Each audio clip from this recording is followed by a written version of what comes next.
Assalamualaikum warahmatullahi wabarakatuh. Eh, Kami di sini dari kelompok 4 akan memaparkan materi mengenai pasar modal di Indonesia. Sebelumnya, kami akan memperkenalkan anggota kelompok kami terlebih dahulu. Yang pertama ada Diken Trihidayati dengan 35333, kemudian ada Umi Kulsum dengan NIM 345, dan ada saya sendiri, Syairami dengan 35348, dan Apriani Purnamasari dengan 35349. Yang terakhir ada Ismailiyatul Zahrok dengan NIM 368. Kemudian lanjut masuk ke pasar modal. Jadi pasar modal adalah tempat bertemunya pihak yang membutuhkan dana, bisa bentuk perusahaan atau pemerintah, dengan pihak yang memiliki dana atau disebut dengan investor. Nah, ini melalui perdagangan instrumen keuangan seperti misalnya saham, obligasi, dan juga instrumen derivatif. Jadi dengan kata lain, pasar modal itu adalah sarana pendanaan jangka panjang bagi perusahaan sekaligus tempat investasi bagi masyarakat. Nah, yang selanjutnya ada fungsi dari pasar modal. Nah, pasar modal sendiri berfungsi yang pertama sebagai sumber pendanaan bagi perusahaan melalui penerbitan saham dan obligasi. Kemudian yang kedua ada sebagai sarana investasi bagi masyarakat untuk memperoleh return. Yang ketiga ada sarana alokasi dana yang efisien dari pemilik modal ke pihak yang membutuhkan. Kemudian yang keempat ada sebagai indikator perekonomian karena mencerminkan kondisi ekonomi dari suatu negara. Kemudian selanjutnya ada mendukung transparansi dan juga tata kelola perusahaan melalui regulasi dan juga kewajiban pelaporan. Dan yang terakhir yaitu mendorong pertumbuhan bisnis dan penciptaan lapangan kerja. Kemudian selanjutnya ada Initial Public Offering atau IPO. Nah, ini merupakan penawaran sebagian saham perusahaan kepada publik sebagai solusi bagi perusahaan untuk memperoleh pendanaan.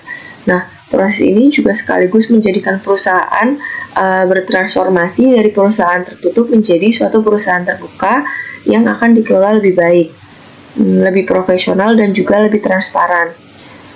Perusahaan swasta atau PT tertutup yang sudah melakukan IPO biasanya disebut sebagai perusahaan terbuka atau go public karena sifat kepemilikannya sudah terbagi dengan investor yang memiliki saham emiten. Nah, kemudian tujuan dari melakukan IPO sendiri yang pertama untuk mengumpulkan dana untuk ekspansi usaha, kemudian yang kedua ada meningkatkan transparansi dan profesionalisme perusahaan, yang ketiga ada memberi kesempatan kepemilikan kepada investor publik, dan yang terakhir ada meningkatkan nilai perusahaan dan kredibilitas di mata publik. Kemudian selanjutnya masuk IPO sendiri itu ada beberapa persyaratan bagi perusahaan. Nah, yang pertama ada persyaratan umum yang berlaku untuk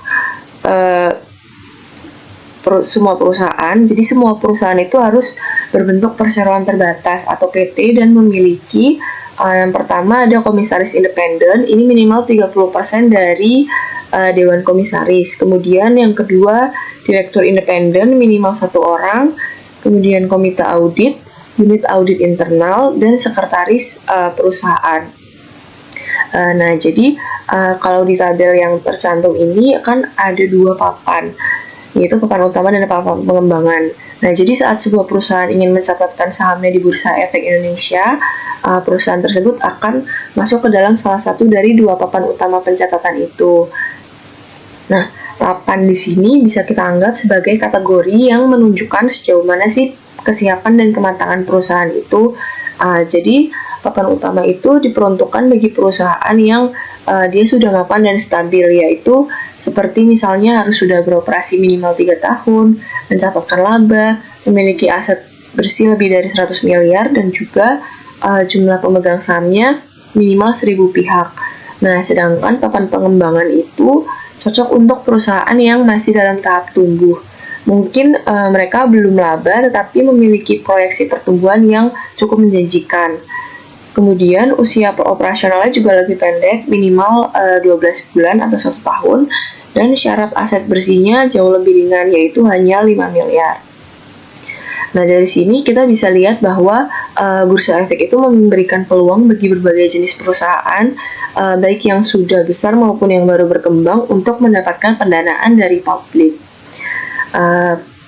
Materi selanjutnya akan dijelaskan oleh teman saya. Baik, materi yang selanjutnya adalah mengenai pasar primer. Pasar primer adalah pasar di mana efek atau surat berharga seperti saham dan obligasi dijual untuk pertama kalinya langsung oleh perusahaan penerbit kepada investor.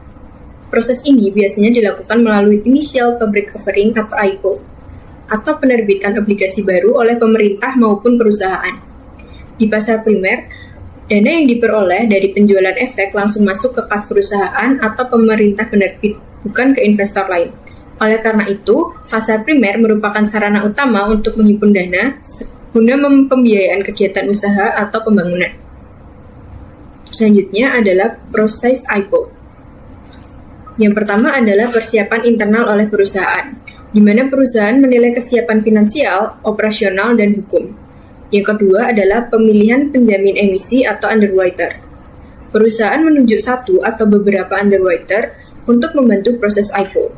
Yang ketiga adalah penyusunan dokumen IPO, terdiri dari prospektus, laporan keuangan audit, dan dokumen hukum. Prospektus berisi informasi detail tentang perusahaan, risiko, struktur saham, dan tujuan penggunaan dana. Yang keempat adalah pendaftaran ke OJK atau Otoritas Jasa Keuangan. Perusahaan dan underwriter mengajukan permohonan IPO ke OJK. Yang kelima adalah masa penawaran awal. Underwriter melakukan penjajakan minat pasar terhadap saham yang akan ditawarkan. Yang keenam adalah penetapan harga saham. Setelah masa penawaran awal, ditentukan harga final dari saham IPO. Yang ketujuh adalah masa penawaran umum, di mana investor publik dapat membeli saham secara langsung pada harga yang telah ditentukan. Inilah fase inti dari pasar primer. Yang kedelapan adalah pencatatan saham di Bursa Efek. Saham resmi dicatat dan mulai diperdagangkan di pasar sekunder seperti Bursa Efek Indonesia. Setelah itu, investor bisa membeli dan menjual saham di pasar sekunder. Yang selanjutnya adalah pasar sekunder, yakni adalah tempat terjadinya jual beli surat berharga seperti saham dan obligasi yang telah diterbitkan di pasar primer dan sudah tercatat di Bursa Efek. Di pasar ini, investor tidak membeli langsung dari perusahaan penerbit, melainkan dari investor lain. Yang selanjutnya adalah ciri-ciri dari pasar sekunder, yakni yang pertama adalah transaksi antar investor. Di pasar sekunder, perusahaan penerbit saham tidak lagi terlibat secara langsung dalam transaksi saham. Setelah saham dijual ke publik melalui pasar primer, selanjutnya saham tersebut akan diperjualbelikan antar investor. Yang kedua adalah saham berfluktuasi. Pada pasar sekunder, harga saham di pasar ini tidak tetap, melainkan bergerak sesuai permintaan dan penawaran pasar. Yang ketiga adalah likuiditas tinggi. Pada pasar sekunder memberikan kemudahan bagi investor untuk membeli atau menjual saham dengan cepat selama pasar terbuka. Inilah yang disebut sebagai likuiditas tinggi, yakni aset bisa dikonversi menjadi uang tunai dengan mudah dan cepat tanpa kehilangan nilai signifikan.